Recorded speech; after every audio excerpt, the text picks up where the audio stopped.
Welcome back, WNST, Towson, Baltimore, and WNST.net. I spent last week in Orlando, Florida. Did not do a lot of radio down there. Do more schmoozing and cruising and bluesing and a little bit of Epcotting as well on Wednesday, and still paying the price for that. Got a chance to catch up with this guy over breakfast along with John Harbaugh last Tuesday down there at the JW Marriott Grand Lakes in beautiful, sunny Orlando, Florida.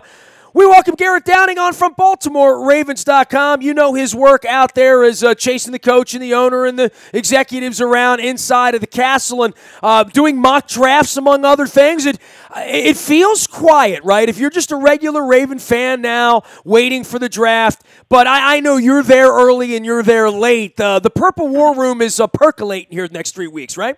Yeah, they're definitely getting ready. I mean, Eric Costa and Ozzie Newsome and John Harbaugh, they're certainly having their meetings as they get ready for the draft. I think within the next, obviously this week's the luncheon, and then I think within the next week, all the scouts come back and they sort of have their final meetings. And I think that those meetings are really where, you know, you hear the stories of guys standing on the table and advocating for their players. That's where they really set the final draft board. All the scouts have done their cross-checks, and you have had people like Joe Ortiz and Eric DeCosta and Ozzie go through and look at some of these players a little bit more intently. And that's where guys make their case for certain players when they make that final board. And that's definitely an exciting time. I think it's a passionate time for the scouts because they've spent, the last 12 months, sometimes even longer, watching these players. They feel like they know them. They've put in, countless hours of tape and, driving all over the country and all that. And that's where they come up with, the board. So there's a lot happening behind the scenes, even if there haven't been, many announcements within the last week or so. Well, let's go through mock drafts and who's going where and why. Look, I saw you in Indianapolis about a month ago. We were sort of gathered around the Calvin Ridley, campfire, right? I mean, he's the wide receiver, among many wide receivers, but thought to be that guy. And things have been very unimpressive with him, right? Like, I guess if his name comes off the board, we'd all say, well, it says Alabama next to it, and we need a wide receiver. I think the fans would be okay with that. I think it's going to be fascinating, A, if he's there, and B, if that's the direction the Ravens want to go, or if they would rather, go tight end at that point. But I don't know that they're going to be able to come out of Thursday night, unless it's an offensive lineman, satiating anything about the fan base without getting somebody that's going to catch the football in some way, right? Yeah, it's a kind of an interesting draft because you have a situation, the Ravens are never really in position to get, the best pass catcher in a draft in most years. And they could be this year with Calvin Ridley. They could be, he by most analysts' perspective is the best receiver in this year's draft. But there's no consensus as to whether he would be worth taking at number 16. And so you're in this odd scenario where, you look at last year when the Ravens had the 16th pick and there was 3 receivers that came off the board in the top 10, and none of them really had impressive rookie campaigns. But they were all viewed as that level of prospect. And they were all the guy the Ravens would have taken if they fell. If any of those guys had fallen, the Ravens would have felt lucky, right? I mean, I think when O.J. Howard was on the board, I don't think anybody really believed that was going to happen, and then the Ravens passed on him. So no offense to Humphrey or whatever, and no offense to Alabama because you could have one either way, right? But they had a chance to get a guy who could have caught the ball at that point. I just don't know that the brass thinks of it the same way that the fan base does, and there's nothing wrong with that, but they clearly put value on the back end of the secondary last year instead of a pass catcher, and I would say the same thing could happen here if they come out of this thing with Miller or McGlinchey or one of these guys that are going to protect Joe. I could certainly see the offensive line being the position that they address in the first round. I definitely could.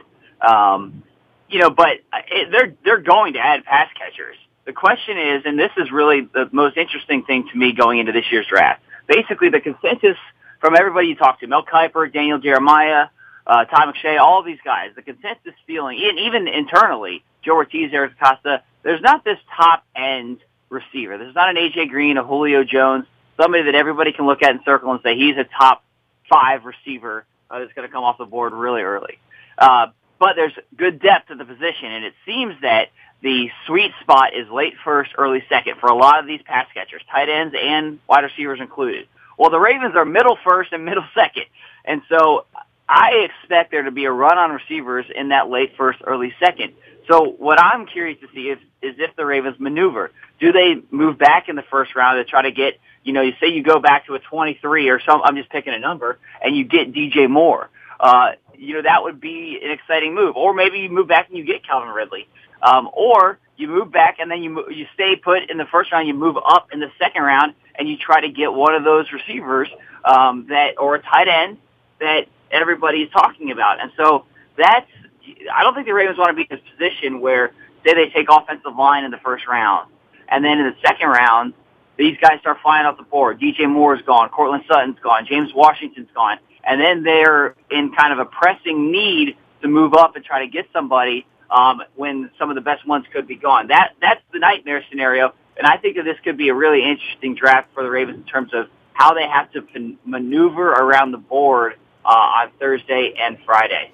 He is Garrett Downing. You can follow his journey out on Twitter as well as at BaltimoreRavens.com as we prepare the Liars Luncheon, as I call it, in effect this week as well. And, it really has become quite the industry over all these years with all the mock drafts back to the day when there was only Kuiper and only Bushbaum and only our lads that, 22 years ago when Phil Savage and Ozzie were holding court at this thing, where now every seeming word that comes out of any executive's mouth about any player, any pro day, anything in Indianapolis is taken to the nth degree and utilized and sort of weaponized across the league. I think everyone is paranoid about the draft these days, right? The whole industry's changed about it, where it almost makes these luncheons a little bit like you laugh at it, I laugh at it. Nobody says anything anymore because it's not in their best interest.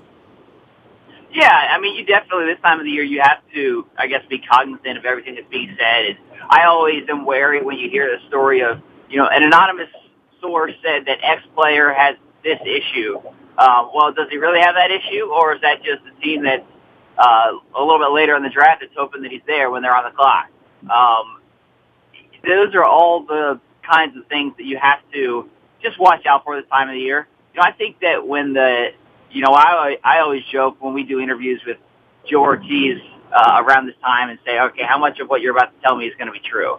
And he always basically says he's when it comes down to, the process and what they go through in that regard, that's all true. And then they do, I think, in terms of talking about strengths and weaknesses of prospects, I think that's, generally speaking, they're pretty straightforward in that. But what you're not going to get is any sort of blueprint to say, okay, we think we're going to really try to go up and get a receiver in the first round. We're thinking tight end in the second round. Like, that's not what you're going to get. And anybody that says, they know what a team's draft plans are at this time of the year, I don't really buy it.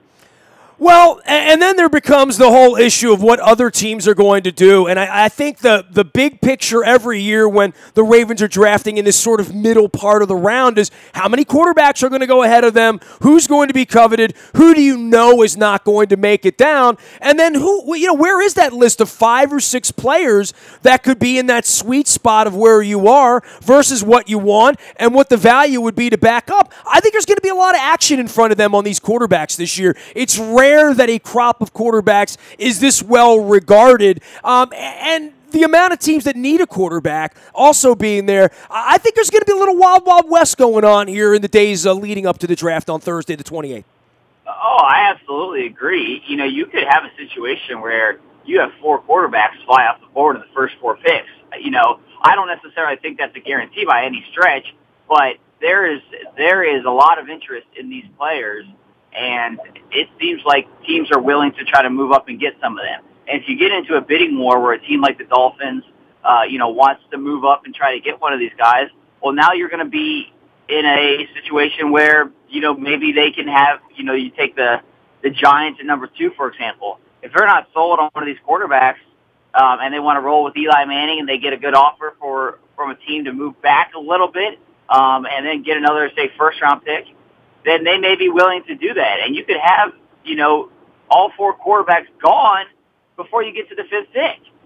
That's kind of a crazy scenario, but that could stand to benefit the Ravens as they sit there. Oh, what does that mean? If you have 4 quarterbacks gone before number 16. Well, now all of a sudden you have a really good, now you're in a situation where you have Calvin Ridley available. Maybe you have some really good defensive players. I know that the defense is not necessarily something that people are all that excited about, but if you've got a, Derwin James, for example, the safety linebacker hybrid from Florida State, he would be an intriguing guy if he's there. Roquan Smith from Georgia is a transcendent linebacker, I think. I mean, he's got all the tools. If he were to fall to number 16, he would be somebody that I think you'd have to take a hard look at. There's a handful of those guys. Also the offensive linemen. So quarterbacks going in front of the Ravens and bidding wars for those guys can only stand to benefit the Ravens. G Downing 14 is the way to find him out on Twitter for all sorts of insights and little tidbits on the Ravens. He's inside the castle, and we're trying to figure out the draft. We're trying to figure out the offseason for the team. And I think in putting these pieces together with the offensive line, Alex Lewis, James Hurst, who has a contract and is getting paid now, and John spoke about sending him out to the outside and playing the right tackle position if that's what they wind up doing here this year. The loss of Ryan Jensen, and more than any of this, the recovery of Marshall Yanda that has kind of gone unspoken over 3 or 4 months now, sort of the forgotten guy there that they're going to be counting on in a big way this year. I know he's been in the building. I know he's working hard. Everybody knows that about Marshall. I've seen him with the cattle prod, Garrett. I'm not ready to bet against him coming back next year for sure. But a lot of questions on the offensive line no matter what happens in the draft. Yeah, I think that the offensive line is always one of those positions that's kind of in flux, and sometimes you find a diamond in the rough. Last year, this time, everybody was concerned about center, and Ryan Jensen came and ended up having a great season that earned him the richest contract in NFL history for a center. So there's definitely question marks on the offensive line. James Hurst, I thought, played well at left guard. How would he fare if he goes to the right tackle? We haven't seen him at right tackle. We've seen him at left tackle. We have not seen him at right tackle. And so, if the Ravens go and they get, this kid from Notre Dame, Mike McGlinchey, who's a popular pick, the Ravens in mock drafts, he would be, I would think, the plug-and-play starter at right tackle. So what do you do with Hurst? Do you move him back to left guard? Do you move Alex Lewis to center? There's kind of all sorts of moving pieces. But I do agree with what John Harbaugh said at the owners' meetings last week, which is that he feels like the offensive line today is in better shape compared to where they were at this point last year. And you basically have 5 guys that that can start. Stanley, Lewis, Yanda, Hurst, and I'm missing Skura. one. Yeah, Skura. Thank you. That they can. They can start. They've started. And so there could be some positional movement, but you at least know you have those guys. You didn't have that last year. But I still think the Ravens are going to add an offensive lineman in the draft, and it could very well be at pick number 16. All of our WNST coverage brought to you by our friends at Howard Bank, a relentless commitment to being the best at everything they do. Branches throughout Baltimore and Maryland, and a unique hands-on approach to banking. Every person at Howard Bank empowered to help you. Go see them at howardbank.com. Also, Royal Farms, real fresh, real fast. The tasty coffee, the best fried chicken in the land, as well as the Kona Blend in my Cole Roofing mug. Our thanks to all of our WNST sponsors here.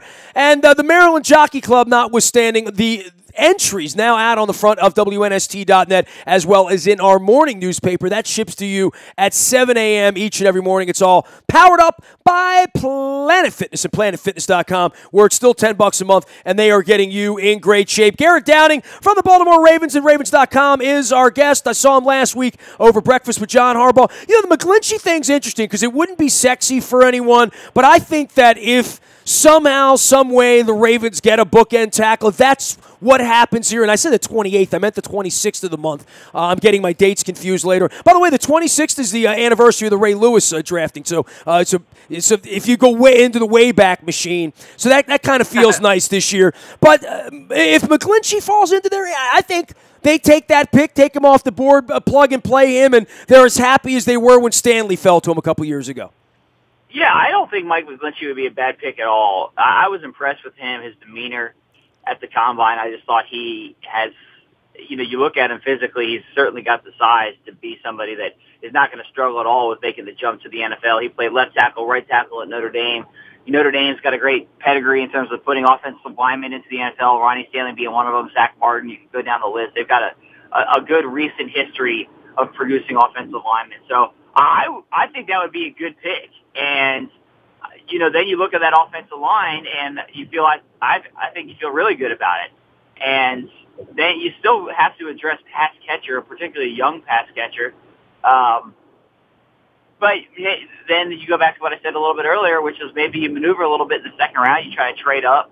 Maybe you package some of your later picks and try to move up and get, one of these wide receivers who are right there that's going to come off the board at the top of the second round, or a tight end, Mike Gesicki from Penn State, or Dallas Goedert from South Dakota State. There's a handful of guys right in that range. That would feel reachy at 16, right? The tight ends versus the board and what we know, that would feel reachy. But it wouldn't feel reachy if they were to, trade back to 24 and do that, right?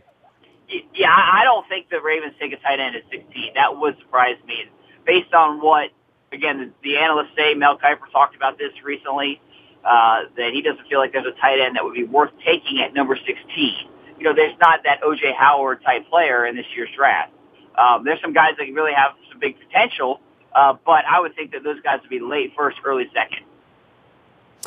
Garrett, the thoughts about Joe Flacco here in the offseason and throwing the ball to wide receivers. And, this is the weirdness. Every year when we sit with John, it's breakfast time, it's up early, it's out late, it's all that. And he's always a little bit chippy about players not being able to come to their office, right? And I sense it when I sit with him every year. It's the one time a year I think that I interact with him on that topicality. It always comes up. It comes up at every table with all the coaches at the owners' meetings every year, because this is the time of the year where they're like, come on, dude, it's been 3 months and I can't talk to my quarterback? We're paying him $25 million and I can't bring him in here and talk to him? It's ridiculous, but such is where we are with players' associations and negotiations, which are certainly sure to get worse, as time goes on with the unions and money as the money gets greater. But I do find it fascinating the way the fans perceive this, to what Joe's doing with his real life, to where Crabtree is,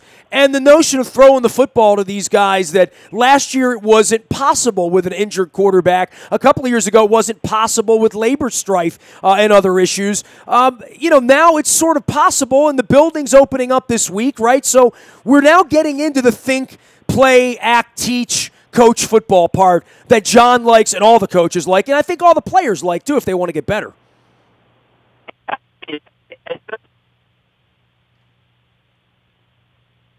Need to interact their share in that belief. I think that players want to be coached, especially young guys. They want to work with coaches, and a lot of these players are looking for opportunities to carve out roles for themselves. So, we all know that John Harbaugh's attitude, he's somebody that wants to work. His teams work hard. He works hard, and that's sort of the mentality that he has instilled in this team. So it's no surprise, that he and his team would want to spend off-season working. I do think that will be something that they probably address in the next labor negotiations when those come up in a few years from now. I think that these off-season workouts are going to be critical. They start in 2 weeks. All the players will be back in the building. Now they're voluntary, but the Ravens have historically had really good attendance and from veteran players. And, I would expect Joe Flacco to be there. And I think that these off-season practices are going to be really important for him to build a rapport quickly with the receiving corps. And, last year, I think the back obviously played a huge part in that, in the sense that he never really got on the same page with somebody like Jeremy Maclin. He threw to him for 3 days before going out there in week one and trying to find that chemistry with him. And that's challenging to do, and it comes from reps and years of repetition. And so the Ravens are going to have to figure that out. And John Harbaugh said, at the owners' meetings last week, getting that precision and that chemistry in the passing game is, priority number one when they get out there on the practice field. G Downing 14 is the way to follow Garrett Downing. He is out on Twitter as well as at BaltimoreRavens.com doing all of the good work inside the castle for all things purple as we lead up to a big celebration. I know you guys are throwing some draft parties around town on draft weekend as well, and everybody in town getting their PSL money and their forms in. I have my form, Garrett, so I am a PSL owner. I will be sending my dough in and looking forward to the schedule. Schedule going to leak out next week or the week after, right? This is typically the time. They don't actually give us, everyone always asks me when the schedule's coming out, and, even like friends and family, okay, I know you know, and I don't know. Kevin Byrne doesn't know. Dick Cass doesn't know. Really, they don't. Yeah. And I don't even know exactly, generally speaking, it's within the next 3 weeks leading up to the draft is when the schedule comes out. But that's not a guarantee, and so until we get the heads up from the NFL that it's going to come out on, what day. Sometimes that heads up comes about a week in advance or, a few days. But that's when I would expect it just based on recent history. But putting together an NFL schedule is a bear in and of itself. So they want to make sure they've got all their T's crossed and their I's dotted before sending out any sort of alert about when that's going to be released. The only thing I'm asking for is that we get to play in Los Angeles sometime when it's warm and sometime when the Rams are playing like a night game or the Monday night game or Saturday, so I can go to see the Rams play at the Coliseum too, because I really want to see what football looks like in a soccer stadium in the middle of nowhere in Southern California. So the Chargers game's interesting. We go back to Nashville this year. The bus trip we had to Charlotte 8 years ago was probably the largest road trip I've ever done, non-Super Bowl or London related. We're playing down in the new dome in Atlanta as well. So, for Kansas City, Luke's all excited about the barbecue. So we're waiting on the schedule. We're excited about that around here. Yeah, I mean, the schedule release is definitely something that I'm always excited about. You kind of want to, for all of us that work in this industry, you sort of plan your fall. And I think even for fans that, that like to maybe take one road trip a year and certainly schedule their weekends around home games that are season ticket holders, you're anxiously awaiting that schedule. And I'm no different. I'm excited to see we got some good road trips this year, and I think we got a good home schedule. So I'm excited to see when that schedule is released, hopefully within the next couple of weeks. Pack your sunglasses. You were looking a little pasty last week. We've got to get you out on the beach in California sometime out there, November, exactly. December, I don't see the sun all that often, so I want to enjoy some beach time in Los Angeles. Got to get you Ohio guys out to the Pacific Ocean, have some fun out there. Were you on the trip a couple years ago when you lived out there for a week?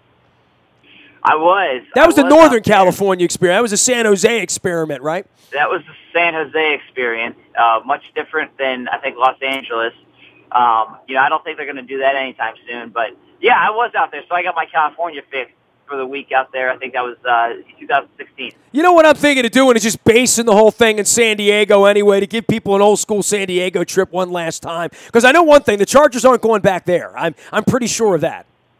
Well, it just sounds like you're looking to basically maximize your vacation time around this game. That's what it sounds like to me. Look, don't tell Bisciotti, but I would move the Ravens to San Diego, move the whole city with me, and we would just all sit out there and eat fish tacos and live the good life. But in the meantime, we'll deal with whatever the weather forecast is here this week. Garrett, always great to visit with you, man. Good to see you last week, too. All right, thanks, Nestor. You're far more chipper and more awake and more alert and better shaven at 7 a.m. In Orlando than I am. You stayed out later than I did. I had a bedtime. Mike Tomlin was involved. That's all I'm going to say. And anytime that happens, you can figure the rest out. Good to have you on. Great to visit, Garrett. Thanks for joining us, man. All right, later, man. G Downing 14. He is out on Twitter. One of our favorite dudes that covers the team. He's inside the building. He works for the Ravens at Ravens.com in the fantastic digital department of Michelle Andres out there. Go check him out at G Downing 14 as well as at Ravens.com doing his lounge podcast that somehow I'm never a part of, but that's okay. I'm busy. I got things going on around here. I got my own work. I'm in my laboratory here 24 hours a day. The buy at Toyota.com Audio Vault is all the result of my laboratory. All of our WNST content there for you. You can listen live, download, podcast, listen when you want, where you want, how you want. It is the buy at Toyota.com Audio Vault. Now, 15 years now at WNST. We're the first ones to have an Audio Vault in Baltimore radio, I'll have you know. Morning newspaper comes to you each and every morning, courtesy of our friends at Planet Fitness. That ships at 7 a.m. digitally. Now includes the Maryland Jockey Club Laurel entries, as does the front page of our WNST website. So we're now getting into the racing season in earnest with the Preakness, with the Black-Eyed Susie, with the Pink, all that good stuff coming up next month. We'll have you informed on all that. I'll be doing some racing segments leading up to the Derby, as well as bringing some of our usual suspects in here. I might even chase Bob Baffert around to talk about Justify before it's all over with. Nasty at WNST.net finds me. Facebook, Twitter, LinkedIn, Snapchat, Instagram, streaming live on our Facebook, as well as our YouTube WNSTV channel. We are WNST.net, AM 1570 and WNST Towson, Baltimore, and we never stop talking Baltimore sports.